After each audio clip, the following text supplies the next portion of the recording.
Mwahahahahaha!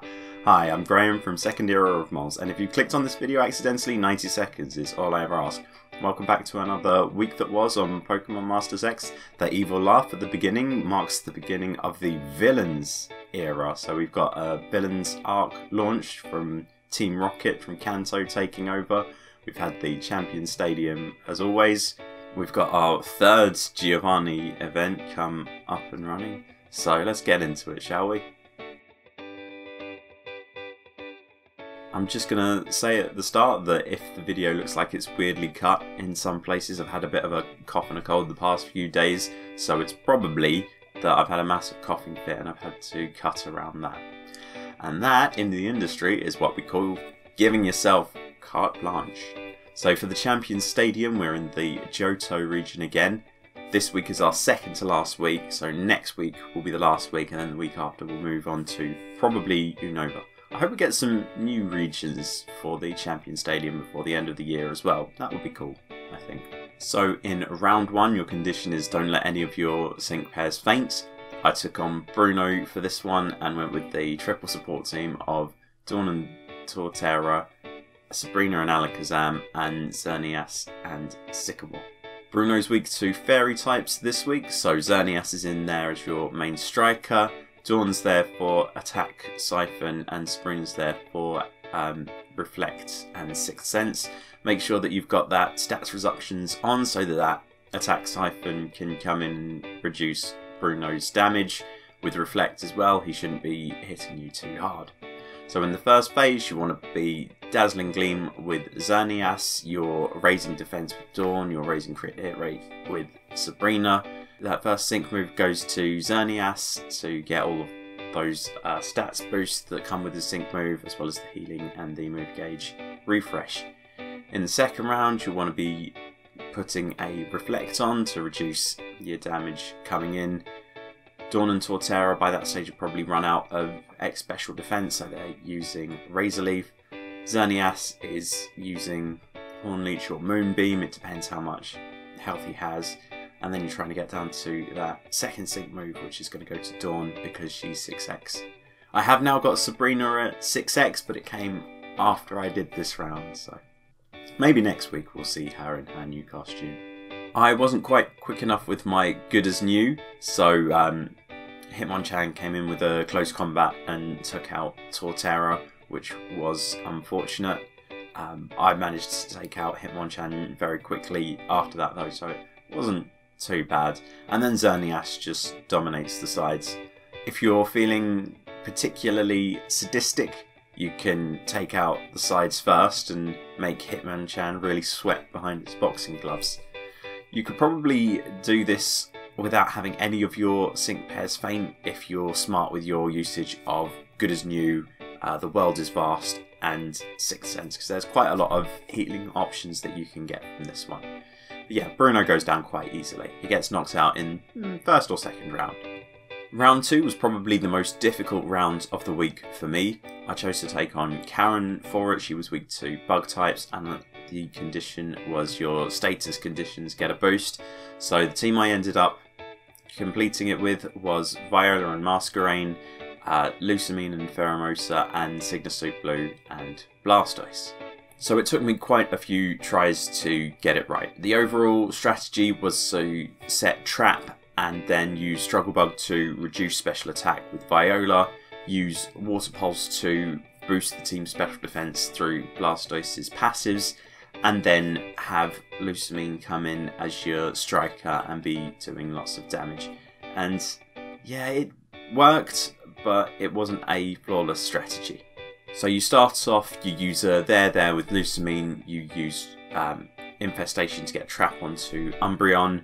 Blue uses to the top to get that move gauge going and also raise crit hit rate because Lusamine is going to be using 3-bar moves. I then changed my target to Sharpedo. I wanted to take one out to get positive reinforcement from Lusamine. That's going to boost her stats up. So I was doing Struggle Bug, which obviously hits everyone, Bug Buzz on Sharpedo, and then Water Pulse with Blastoise. If you don't have the move gauge, you can use an X defense with Blastoise, or you can use Viola's trainer move, the one that starts the healing going on. And then when you get down to that first sync move, it's going to go to Blastoise for that team endurance. That always comes in very handy. Your tactics don't really change after that. You're still Struggle Bug, you're still Bug Buzz at Sharpedo until it goes down. You're still using Water Pulse with Blastoise. You can refresh your to the top, and then hopefully you get your second sync move in there before Karen gets hers, and you'll take down Sharpedo with that. Because you haven't taken down Umbreon before its sync move, it is going to get a sync move in there, unfortunately. It also gets a guaranteed crit hit after its sync move. It uses stored power, so that's going to take your Blastoise down to 1 with his endurance, and it's going to faint soon after that.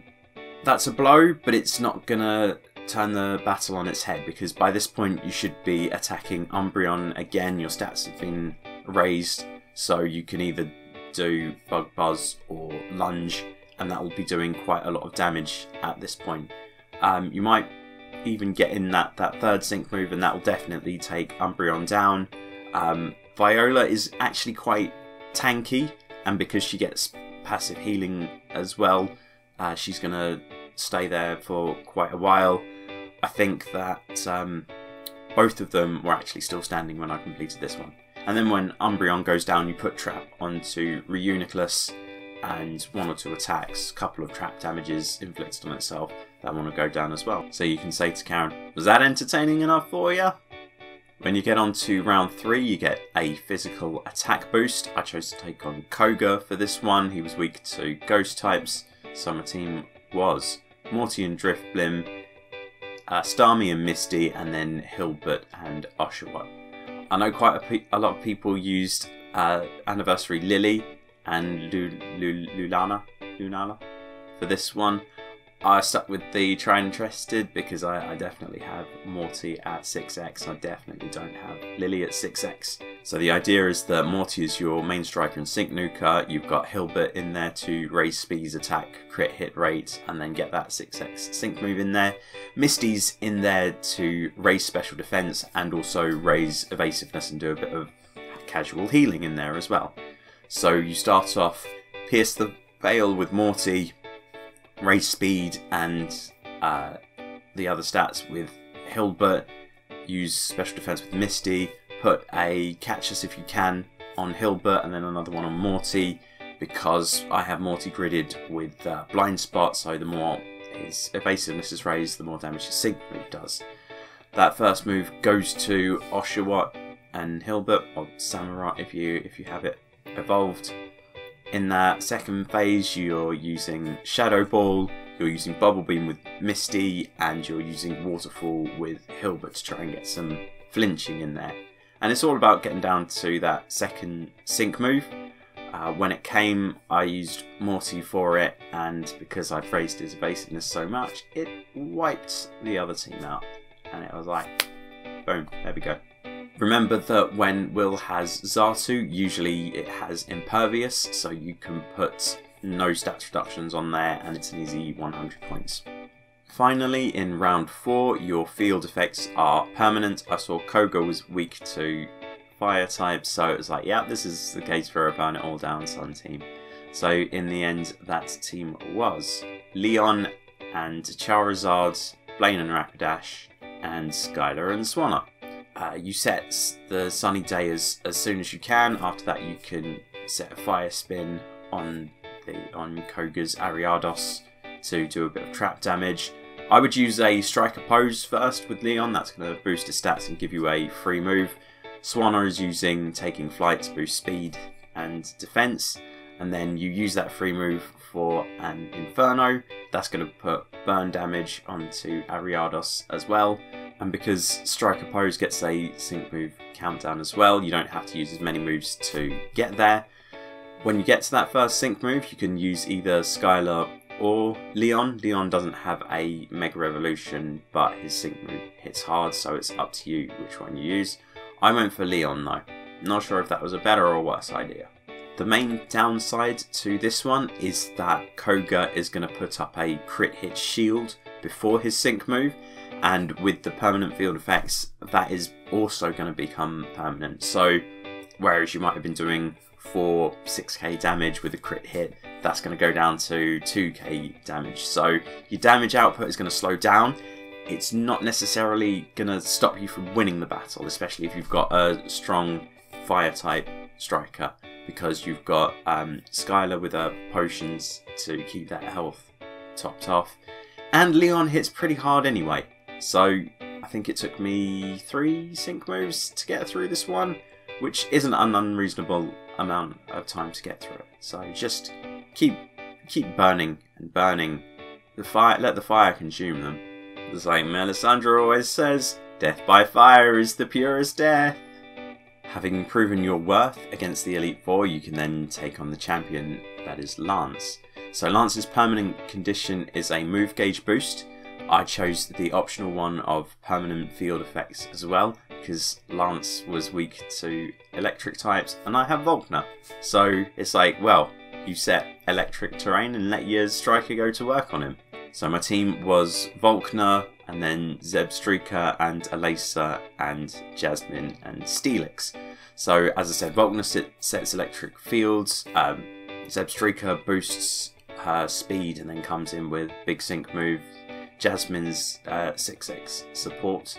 So raise Zebstrika's attack to start with. If you don't get a refresh, you use a spark to get that speed going up as well. Volkner sets electric terrain and then is using make some sparks or Thunderfang to get some flinching.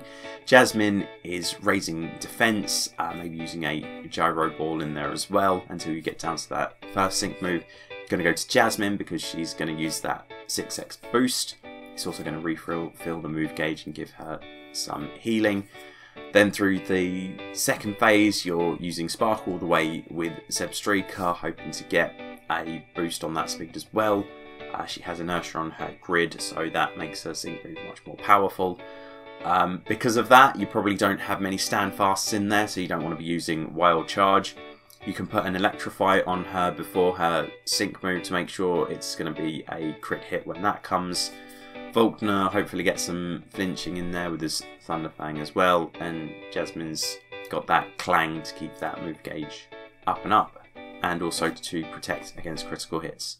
Jasmine is weak to water types, which Gyarados is, so when you hit with water types it's going to hit her hard.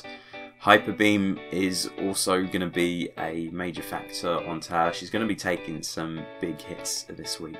So be prepared for her to maybe faint, definitely get down to that endurance level, but hopefully that crit hit shield should protect her as much as possible.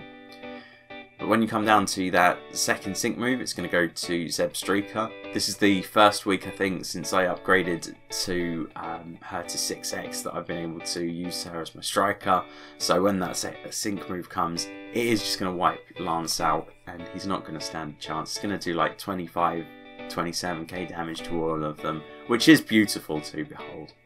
And that is another 7,500 point run. As I said at the beginning, we've got one more week in Johto after this. Hopefully you'll join me next week where we'll round off those 5 weeks with another 7,500 points. The Blissey Bonanza has now ended. There was problems with the prizes though, so that's why I want to make a quick note about it. You will have got them as like makeup items rather than ones you actually earned. I will say that you can exchange the second level ones, the like gold ones, for Ultra Drinks Plus. Those are the ones that are in short supply, so if you're looking to level up, spend all of your tickets on them. I think I got over 1,000 of each, which made me very happy. The villains arcs are now being released, so we've got our first taste of that in the story mode with Giovanni and Team Rocket on the loose. I think this is going to be a good one. I've played the first little bit of it where Radio's missing. Spoiler alert! So I think that's going to be really good. I'm looking forward to see how that one plays through. There's a nice little thing as well where you can change between the story mode and the latest Giovanni event, so that is pretty damn cool, and that's a very, very nice feature. Along with that new story arc, there's a bit of a change out in the layout as well, which looks really nice. You look at the villains though, I'm sure one of them is Hilbert. I didn't know Hilbert was a villain. Quite a few events have now ended, so the events menu looks a lot cleaner. We do have one event coming to replace it though, which is Spreading Shadows. So we've gone from Lurking Shadows to Looming Shadows to Spreading Shadows. Personally, I think next it's going to be Oozing Shadows. Those are all bad adjectives. And with this one, you'll be able to earn enough items to change Mewtwo into Mega Evolving Mewtwo, so it's Mega Mewtwo Y. I think that's going to be cool. That's going to be nice when we can have a bit of a play around with that. So I'm looking forward to that. There's other items. There's going to be a battle challenge in there as well. We'll get into that next week because it only landed like a couple of hours ago when I'm recording and I haven't had a chance to go through it. There was also an announcement newsletter that came out during the week as well. It announced Mega Mewtwo and the kicking off of the villains. It also announced that we'd be getting Signasuit Misty and Signasuit Erica. The good thing about those, I checked, is they're not Pokefairs, so they'll be in the general pool. So unless you really, really want her, you can save your gems and, you know, go for a rarer unit when that comes along. There's also going to be an autumnal event coming soon. I think that's on the 7th or the 14th of October. We're going to get regional ticket scouts from daily battles. So that's going to be nice. So like we've had the Kanto ones. I still haven't earned enough to pull from that yet. But it's alright because I've got all of them. And then other than that, I think that's covered everything. The only thing that I'm expecting as well is a Battle Villa refresh at some point in the next week or so. Usually we get one of those at the start of the month. Maybe even an egg event as well, although that might come a bit later. So that was another week that was on Pokemon Masters X. Hopefully I'm not too sicky and lazy-eyed and my hair doesn't look like complete crap. And you've found this video quite helpful. But you're well past the 90-second mark at this point. Hopefully you've enjoyed the video and it's inspired you to either follow me on Twitter, I'm SEOM_YT, or subscribe to the channel where you'll be able to find all of my videos and the new ones when they come out. Hopefully next week you'll join me for the week that will be. But thank you very much for watching this one, and before I cough, goodbye.